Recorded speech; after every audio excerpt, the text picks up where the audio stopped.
La question qui se pose peut-être maintenant, c'est comment faire durer l'expérience? Vous ne pouvez pas.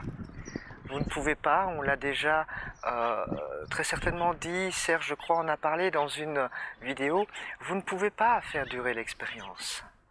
Vous ne pouvez pas parce que d'instant en instant, elle s'approfondit.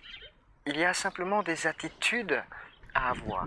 L'attitude à avoir, la première, c'est une attitude de retrait, c'est-à-dire de ne pas vous accaparer l'expérience, de ne pas en faire une expérience, de ne pas en faire une expérience de joie, de ne pas en faire une expérience de paix, de ne pas en faire une expérience d'amour, mais simplement de vous dissoudre dedans, en la contemplant, en approfondissant l'éprouver,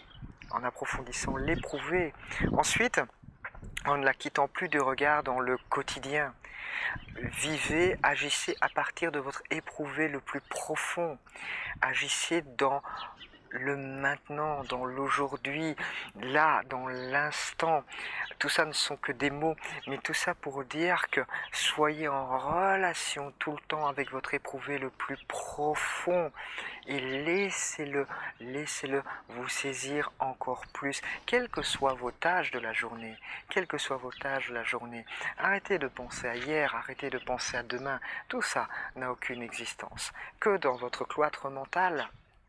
Donc, vous ne pourrez pas faire durer une expérience, vous pourrez simplement vous dissoudre encore plus et encore plus et encore plus pour que cela prenne plus de place, non pas en vous, mais que cela prenne toute la place, et que vous disparaissiez complètement. Et alors la question ne se posera plus, parce qu'il n'y aura plus rien à faire durer. Parce que celui qui veut faire durer est simplement le sens égotique, qui veut s'accaparer quelque chose. Mais si celui-ci disparaît, que reste-t-il? Vous, dans votre entièreté.